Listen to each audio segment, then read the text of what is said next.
Hello everyone, welcome back to my YouTube channel Look and Learn. First of all, I wish you all a very happy and prosperous new year. May this year bring all of the expected good news for all of us, and may my NEET aspirants be the future doctors for sure. So today here I am with my next video on the most expected questions for NEET 2026 from chapter number 3, which is reproductive health. वैसे ये chapter one of the most easiest and most interesting chapters है. So let's discuss some of the questions. So what all topics I have included here. These are contraceptive methods, infertility and ART, which is artificial reproductive technologies, medical termination of pregnancy, MTP, sexually transmitted diseases, population control programs, and amniocentesis and prenatal diagnosis. So question number 1 is the function of copper ions in copper releasing IUD is. जो copper releasing IUD होती है जिसको आप copper T भी बोलते हैं, so वहां पर हमने पढ़ा है कि ये क्या करती है when this is inserted into the uterus like this, so it starts releasing copper ions. So what is the function of copper ion? So they inhibit gametogenesis, they inhibit ovulation, they suppress sperm motility and fertilizing capacity of sperms. Yeah, all of the above. So yes, the correct answer for question number first is they suppress the sperm motility and fertilizing capacity of the sperms. So ये आपने पढ़ा है जो IUDs होते हैं वो generally तीन तरह के होते हैं. एक होते हैं नॉन मेडिकेटेड, एक होते हैं हार्मोन रिलीजिंग और थर्ड होते हैं कॉपर रिलीजिंग. सो यहाँ से बहुत बार क्वेश्चन आते हैं, वो आपको चार एग्जांपल्स दे देंगे, उसमें से पूछेंगे विच of the following is not hormone releasing और नॉट कॉपर रिलीजिंग, राइट. तो आपको वहां से सिलेक्ट करना होता है. सो कॉपर रिलीजिंग आईयूडीज में कोई हॉर्मोन्स नहीं होते हैं, ये कॉपर आयंस को रिलीज करते हैं जो कि आपके यूट्रस में स्पर्म्स की मोटिलिटी को सप्रेस करता है. देन स्पर्म मोटिलिटी कम हो जाएगी तो फर्टिलाइजेशन नहीं होगी. कॉपर आयंस एक टॉक्सिक एनवायरनमेंट भी क्रिएट करते हैं for the sperms and this method is effective for up to 10 years. अलग अलग तरह की कॉपर्टीज आते हैं, जैसे किसी की एक्सपायरी 5 ईयर्स तक होती है, किसी की 10 ईयर्स तक. So that depends on the type of copper T which is being inserted. Next is which, देखो जैसे मैंने अभी आपको बताया था, आपसे क्वेश्चन पूछ लिया जाएगा कौन सा किस टाइप का आईयूडी है. So next question is which of the following is a hormone releasing IUD? Lippes loop, Multilode 375, Copper 7 और LNG 20. So यहाँ पर आपको इमेजेस दी हुई हैं different types of IUDs intrauterine devices. तो यहाँ पर आपसे पूछ रहा है इसमें से कौन सा हार्मोन रिलीजिंग आईयूडी नहीं है. कॉपर 7 से तो पता चल रहा है this is copper releasing. Lippes loop is a non medicated IUD. तो दो ऑप्शंस तो आपके पास पहले ही out हो गए. So you are left with Multilode 375 or LNG 20. So the correct answer is option number D, which is LNG 20. So this is a hormone releasing IUD.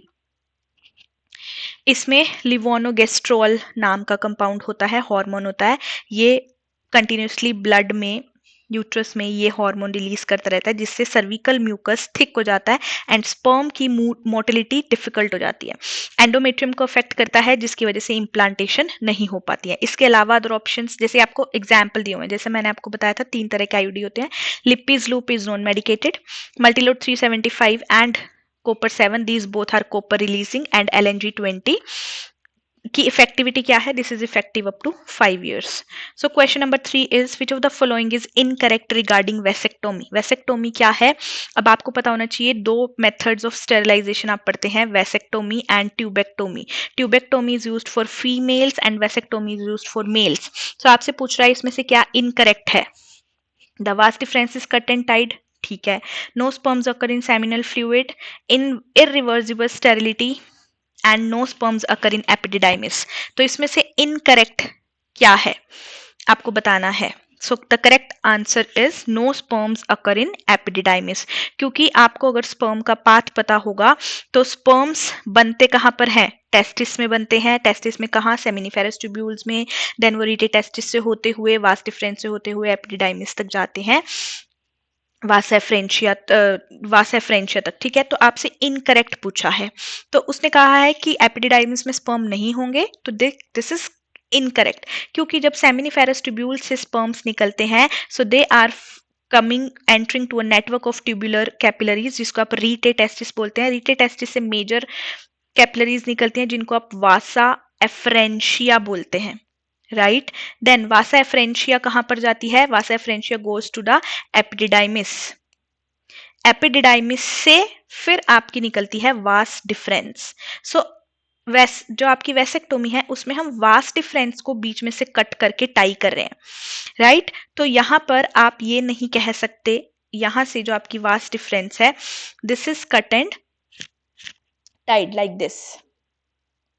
इसको बीच में से कट कर दिया जाएगा, इंडीज को यहाँ पर टाई कर दिया जाएगा। सो आपको कह रहा है no sperm occurs in epididymis. Epididymis तक तो स्पर्म्स आ रहे हैं, ठीक है। एपिडिडाइमिस के बाद आपको सेमिनल वेसाइकल में कोई स्पर्म देखने को नहीं मिलेगा। सो वैसेक्टोमी को हम परमानेंट मेथड ऑफ कॉन्ट्रासेप्शन भी बोलते हैं, क्योंकि रिवर्स होता है, but that is very very rare. It is possible with the help of micro surgery. So next question is, tubectomy is a method of sterilization in which, अब आपने vasectomy पढ़ा, so now it is asking for tubectomy। तो tubectomy में क्या होता है, जैसे कि आपको इस डायग्राम में दिखाया हुआ है, जो नाम से पता चल रहा है, tubes are cut and tied। So ये पूछा है, इसने uterus is removed surgically, no। Small part of fallopian tube is removed or tied up। Tubes are inserted into the uterus, no। Ovaries are removed, no। So the correct answer is small part of the fallopian tube is removed and tied up। So this is a surgical method of female sterilization. Here a small portion of fallopian tube is removed or tied up, and which prevents the ovum from meeting the sperm। Without fertilization pregnancy नहीं हो सकती है, इसीलिए हम इसे permanent method of contraception भी बोलते हैं, right? Next question is, which of the following is not a STD. इनमें से कौन सी एसटीडी नहीं है? सो यहाँ पर आपको कुछ कॉमन एसटीडीज की पिक्चर दी हुई है, जैसे सिफिलिस है, gonorrhoea, chlamydia, trichomoniasis, HIV AIDS, HPV, granuloma, bacterial vaginosis, chancroid and so on, lymphogranuloma. ठीक है, सो आपसे पूछा है इन सब में से कौन सी एसटीडी नहीं है? सिफिलिस है, एड्स है, गोनोरिया है। So one is left which is encephalitis. So आप मुझे बताएंगे, योर होमवर्क इज एनसेफेलाइटिस को कौन, who is the causative agent and how does this occur. ठीक है, सो यहाँ पर लिखा हुआ है एनसेफेलाइटिस क्या है, ब्रेन में जो आपकी ब्रेन में स्वेलिंग आ जाती है, जिसको आप इन्फ्लेमेशन ऑफ ब्रेन भी कहते हैं, and this is mainly caused by a virus. So you have to tell me the name of the virus. So this is not transmitted sexually. Syphilis को cause करता है treponema pallidum. AIDS is caused by HIV, human immunodeficiency virus. Gonorrhoea is caused by neisseria gonorrhoeae. ठीक है, so STD का नाम STD क्यों है? Because they are transmitted through sexual contact. Now, next question is, which of the following statements are true about HIV? HIV के बारे में कौन सी statements true हैं? ठीक है, HIV can be transmitted through body fluids. HIV can be transmitted by sharing food with infected person. HIV can be transmitted by infected needles. HIV can be transmitted by hugging an infected persons. इनमें से कौन कौन सी statements आपको लगता है true है? So first, this spreads through body fluid, it is true. Can be transmitted by sharing food with infected person, is it true और false? अब देखो यहाँ से आपने क्या करना है, पहले आपने ऑड वन आउट सिलेक्ट करना है। देखो फर्स्ट आपको पता है ट्रू है, तो सेकंड ऑप्शन तो आपका हो ही नहीं सकता। Then HIV can be infected by hugging a person? No, HIV cannot be infected by hugging a person because it is infected by sharing body fluids. So आपका ऑप्शन नंबर सी भी delete हो गया। ठीक है, next है आपके पास, HIV can be transmitted by sharing food with infected person. So no, तो करेक्ट आंसर क्या है आपका? Option number 1 and 3, that it can be transmitted through body fluids and it can be transmitted by infected needles. ठीक है, so HIV body fluids, body blood हो गया, semen, vaginal fluid, breast milk, इन सब से transfer हो सकता है। Food share करने से HIV नहीं हो सकता है। Next question is, in a case of a couple where the male is having a very low sperm count, which technique will be suitable for fertilization? अगर एक कंडीशन है जहां पर मेल का स्पर्म काउंट कम है, तो आप इसमें से कौन सी ART टेक्निक को यूज कर फर्टिलाइजेशन को करवा सकते हैं? Artificial insemination, intrauterine transfer, gamete intracytoplasmic fallopian transfer, और none of the above. So think about it, think about all the techniques कि आर्टिफिशियल इंसेमिनेशन कब की जाती है, इसमें क्या होता है, IUT क्या है, एंड GIFT, गिफ्ट जिसे आप बोलते हैं, ये क्या है? So the correct answer for this is artificial insemination. जब स्पर्म काउंट कम है तो हम आर्टिफिशियली क्या करते हैं, स्पर्म्स को directly we inseminate into the uterus of the female, ठीक है, उसके डायरेक्टली रिप्रोडक्टिव ट्रैक्ट में डाल देते हैं. So it involves collecting semen and introducing it directly into the female reproductive tract. It is particularly useful when the male has low sperm count. ठीक है, तो हम जो स्मॉल नंबर ऑफ स्पर्म्स है उन्हें कॉन्सेंट्रेट कर सकते हैं फॉर फर्टिलाइजेशन. ऑल्टरनेटिव क्या है for low sperm count? That is ICSI, intracytoplasmic sperm injection. इसमें हम जो फीमेल का एग है उसके साइटोप्लाज्म में डायरेक्टली स्पर्म्स को इंजेक्ट करते हैं. ठीक है, so that increases the chances of fertilisation. Next है embryo with more than 16 blastomeres formed due to in vitro fertilisation is transferred into. अगर 16 से ज्यादा ब्लास्टोमियर्स बन गए हैं इन विट्रो फर्टिलाइजेशन IVF, तो उसको आप कहाँ ट्रांसफर करेंगे? Fallopian tube, fimbriae, cervix, uterus. So fimbriae और सर्विक्स, दीज टू आर तो डायरेक्टली ओड वन आउट. अब आपसे पूछा है 16 से ज्यादा है, तो आपको ये कंडीशन पता होनी चाहिए कि IVF में जब भी blastomeres less than equal to 16 होते हैं तो आप उसे फेलोपियन ट्यूब में ट्रांसफर करते हैं ताकि वो अपनी क्लीवेज वाली जर्नी को कंप्लीट कर सके. आई होप आपको यहां पर दिख रहा है, ताकि वो अपनी क्लीवेज जर्नी को कंप्लीट कर सके before the implantation into the uterus. But जब आपके जो 16 ब्लास्टोमियर से ज्यादा हो गए हैं तो आप उसे डायरेक्टली कहां पर करेंगे? That is directly transferred into the uterus. ठीक है, so the correct answer is option number D. Next question is, a lady is diagnosed to have both her fallopian tubes blocked. What ART can help her to conceive a child? अगर दोनों fallopian tubes blocked हैं तो आप किस ART का use कर सकते हैं for helping the lady to conceive? GIFT, ZIFT, IVF or SUZI? So you can pause your video and think about the answer. So the correct answer is option number C, IVF, जिसको आप इन vitro fertilisation भी बोलते हैं. इसमें fertilisation कहाँ होती है? It is done outside the body. Female से एग लिया जाता है एंड मेल से स्पर्म्स लिए जाते हैं. उन्हें लैब में टेस्ट ट्यूब में फर्टिलाइज करवाकर then they are injected. Embryo is transfer directly into the uterus.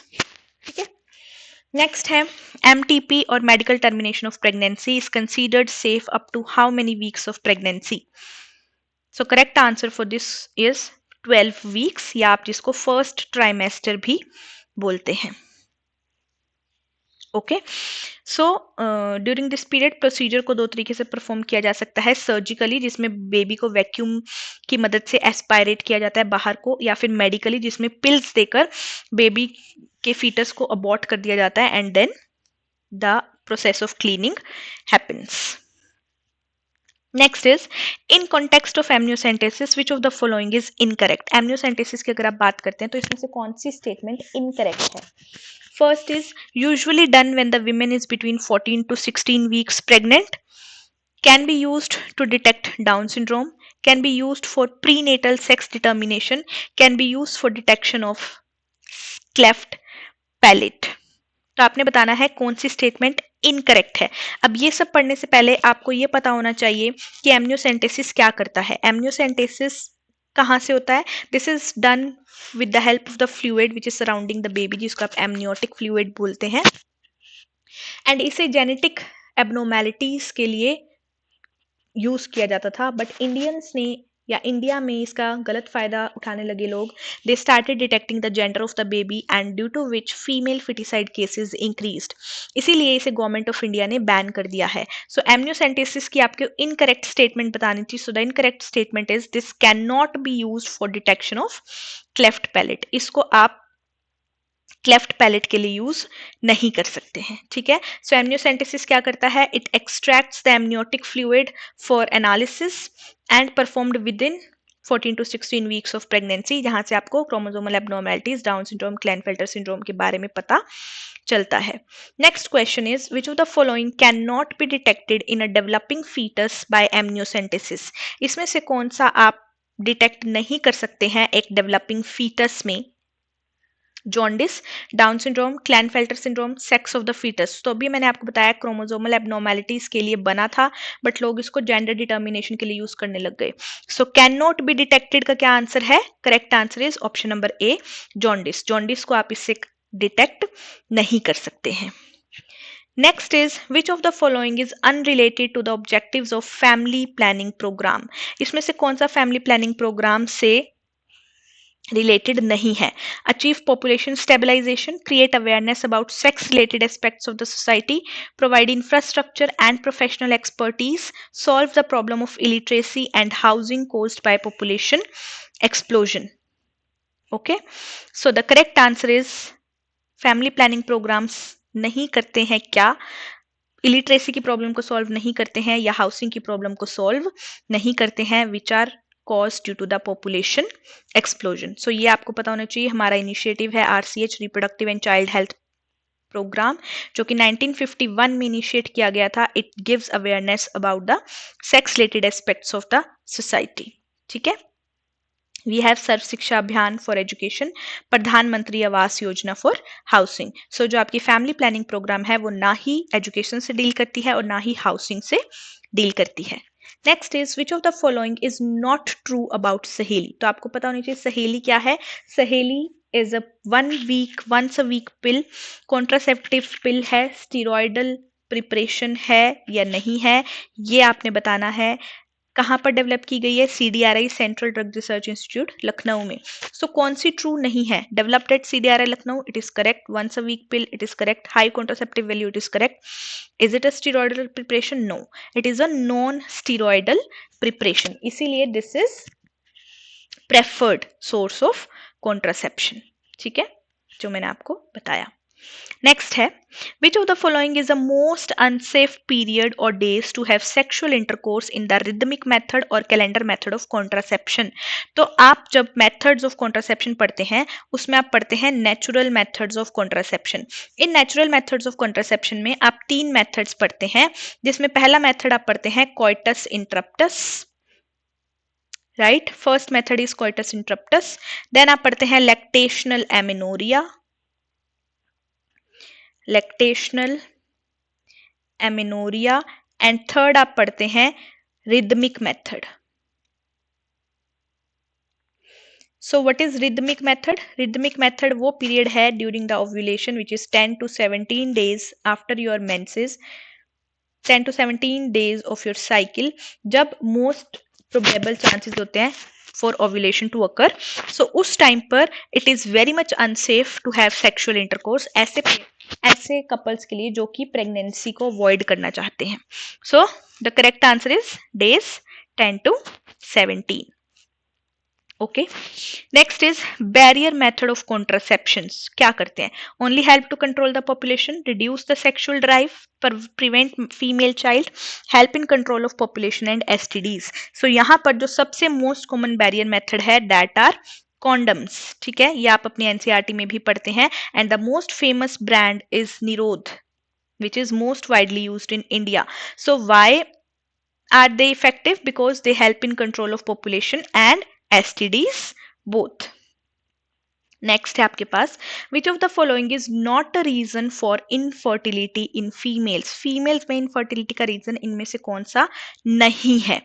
Implantation of embryo in the fallopian tube due to its permanent blockage, inability of fimbriae to transport the oocyte, Y chromosome deletions, or chronic inflammation of endometrium. So which of the following is not a reason? So the correct answer is option number C, Y chromosome deletions. इसका आपकी infertility से कोई लेना देना नहीं है। Y chromosome deletion से infertility males में होती है, फीमेल्स में नहीं, क्योंकि आपको पता है फीमेल्स में जो क्रोमोसोम कंटेंट है that is XX, whereas in males the chromosome is XY। So अगर वाई क्रोमोसोम डिलीशन हो रहा है तो males will be infertile, not the females. Next है आपके पास in which form is etonogestrel administered as a method of contraception? Administered orally in form of pills, in the form of intramuscular injection shots, in the form of subdermal implants, or applied as a transdermal implant. So the correct answer is it is administered in the form of subdermal implant, matlab under the skin. So what is etonogestrel? It is an alternative form of progesterone hormone जो कि subdermally implant में use किया जाता है. ये ना ही pills की form में दिया जाता है ना ही इंजेक्शन की फॉर्म में दिया जाता है. स्मॉल फ्लेक्सिबल रोड्स होती हैं which are inserted under the skin in the upper arm and it releases the hormone slowly gradually in your blood and they are effective for 3 to 5 years. What is the function? They prevent the ovulation and they thicken the cervical mucus. So next question is, intensively lactating mothers do not generally conceive due to. अभी जब मैंने आपको natural barrier methods बताए थे उसमें मैंने आपको बताया था एक method which was lactational amenorrhoea. So जो मदर्स इंटेंस ब्रेस्ट फीडिंग करती हैं मतलब once after every 2 hours they are also considered to be to not be able to conceive. ऐसा क्यों होता है? क्योंकि जो इंटेंसिवली लैक्टेटिंग मदर्स होती हैं उनकी बॉडी में प्रोलैक्टिन का अमाउंट ज्यादा हो जाता है. प्रोलैक्टिन का अमाउंट ज्यादा हो जाता है so this gives a negative feedback to your GnRH. ठीक है, GnRH नहीं होंगे तो LH FSH नहीं होंगे. LH FSH नहीं होंगे तो आपकी बॉडी में जो oogonia है वो डेवलप नहीं होंगे into the mature eggs. So अब आपसे पूछ रहा है कि जो इंटेंसिवली लैक्टेटिंग मदर्स हैं वो कंसीव नहीं करती हैं क्यों? Suppression of GnRH, hyper secretion of GnRH, suppression of transport of gametes और एक्सेस सिक्रीशन ऑफ टेस्टोस्टेरोन. तो अभी मैंने आपको इसका करेक्ट आंसर बताया है. Correct answer is option number A, suppression of gonadotropins. Next question is, condoms are the barriers that covers penis in males and ovary in females, penis in males and cervix and vagina in females, scrotum in males and cervix or vagina in females, cervix in males and vagina in females. So ये तो बहुत easy question है. Correct answer is option number B, penis in males and cervix and vagina in females. Okay. Next question is, hysterectomy is the surgical removal of. Hysterectomy में क्या किया जाता है? Mammary glands, vas deferens, uterus और prostate gland. So the correct answer is in hysterectomy uterus is removed surgically. किन patients में? अगर किसी पेशेंट को फाइब्रॉइड्स हो जाए, कैंसर हो जाए, एंडोमेट्रियोसिस हो जाए, सो इन सब चीज़ों में क्या किया जाता है? हिस्टेक्टमी परफॉर्म की जाती है. यूट्रस को सर्जिकली रिमूव कर दिया जाता है एंड इसके बाद female can not become pregnant. Expand the abbreviation CDRI. अभी मैंने आपको जब सहेली पढ़ रहे थे तब बताया था CDRI की करेक्ट इन फुल फॉर्म क्या है? Central drug research institute. And where it is located? It is located in Lucknow, UP. Okay. Next is expand the abbreviation RCH. Expand the abbreviation RCH. हमने अभी RCH पढ़ा था, reproductive and child health. So the correct answer is reproductive and child health programme जो कि government of India ने launch किया था, which provides comprehensive health care services and it aims to reduce infant and maternal mortality. Next question is, name the new oral contraceptive of female developed by CDRI. Again the repeated question. The correct answer is Saheli, which is a non-steroidal once a week pill. Question number 25. Which of the following statements are true about emergency contraception? Surgical procedure is involved. Oxytocin pills are used. Very effective when used within 96 hours. Contains levonorgestrel. Emergency contraceptives के बारे में पूछा है, सो ये आपको पता है. Emergency contraceptive pills होती हैं, they are effective within 72 hours of the contraception. They are used for the rape cases and emergency contraception where emergency contraception is required. So the correct answer is they contain levonorgestrel, which is a substitute of, tell me, levonorgestrel is what? So this is given here, this is synthetic progestin. So they prevent pregnancy after unprotected intercourse. इसमें levonorgestrel होता है जो कि synthetic progestin है. They are most effective within 72 hours. ठीक है. So what are your key takeaways? Contraceptive methods में आपने पढ़ा जो कॉपर आईयूडीज हैं, ये स्पर्म मोटिलिटी को सप्रेस करते हैं। LNG-20 एक हार्मोन रिलीजिंग आईयूडी है। सहेली एक नॉन स्टीरॉयडल वीकली पिल है। एसटीडीज के बारे में आपने पढ़ा कि जो HIV है, which is your human immunodeficiency virus, it is responsible for causing AIDS. ये क्या करता है? It spreads through the body fluids and infected needles. Encephalitis कोई एसटीडी नहीं है। प्रिवेंशन किससे होती है? बैरियर मेथड से आप एसटीडीज को प्रिवेंट कर सकते हैं। Then assisted ART, assisted reproductive technologies में आपने पढ़ा जो IVF है, they can bypass the blocked fallopian tubes. Embryos अगर 16 ब्लास्टोमियर से ज्यादा है तो आप उन्हें सीधा यूट्रस में इम्प्लांट करते हैं। And ICSI, intracytoplasmic sperm injection, it helps with your low sperm count. RCH में पढ़ा आपने reproductive and child healthcare program. CDRI, Central Drug Research Institute, Lucknow, which has developed a once a week pill Saheli, which is a non-steroidal composition, and family planning focuses on the contraception. Right?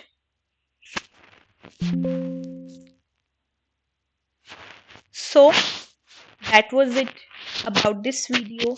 I hope आपको सब चीजें clear होंगी and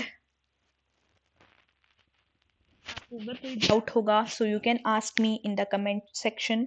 I will be there to reply to your doubts. So that was it for this session. In next class we will be studying about the most expected questions for NEET 2026 from the most feared chapter, which is chapter number 4, principles of inheritance.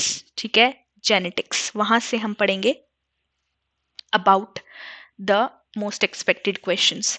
So if you like my video, please like, share and subscribe. Thank you.